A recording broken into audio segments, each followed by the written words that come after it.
Adimali മന്നാംഘട്ടം village ഓഫീസിൽ നിന്നും ജാതി സർട്ടിഫിക്കറ്റ് നൽകുന്നതിലെ നടപടിക്രമങ്ങൾ ലഘൂകരിക്കണമെന്നാവശ്യപ്പെട്ട് ആദിവാസി ക്ഷേമ സമിതിയുടെ നേതൃത്വത്തിൽ മന്നാംഘട്ടം വില്ലേജ് ഓഫീസിലേക്ക് പ്രതിഷേധ മാർച്ചും ധർണയും നടത്തി. ആദിവാസി ക്ഷേമ സമിതി ഏരിയ രക്ഷാധികാരി ചാണ്ടി അലക്സാണ്ടർ പ്രതിഷേധ സമരം ഉദ്ഘാടനം ചെയ്തു.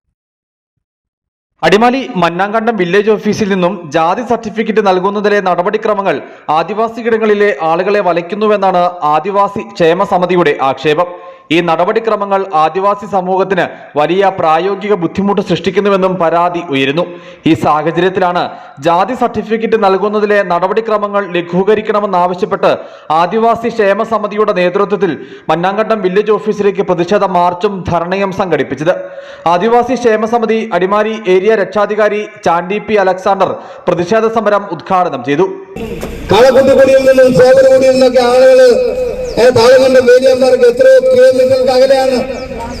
അപ്പൊ ഇങ്ങനെ കിടക്കുന്ന ആളുകൾ ഇവിടെ വന്ന് സർട്ടിഫിക്കറ്റിന് വേണ്ടി വന്നാൽ രണ്ട് ജാമ്യക്കാരെ കൊണ്ടുവരണം. എവിടുത്തെ നിയമമാണിത്? PKS-മായി ബന്ധപ്പെട്ട് അവരുടെ സർട്ടിഫിക്കറ്റ് കൊടുത്താൽ മതി. PKS-ന്റെ അല്ലെങ്കിൽ KPM സർട്ടിഫിക്കറ്റ് കൊടുക്കുന്ന PKS സംഘടനകൾക്ക് അവകാശം. ആദിവാസിയെ സംബന്ധിച്ച് ഈ കാര്യത്തിൽ ഒരു വ്യക്തത ഉണ്ട്.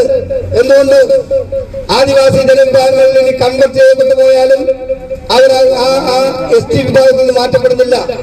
ആദിവാസി ക്ഷേമ സമിതി അടിമാലി ഏരിയ പ്രസിഡന്റ് ഗോപി രാമൻ പ്രതിഷേധ സമരത്തിൽ അധ്യക്ഷത വഹിച്ചു.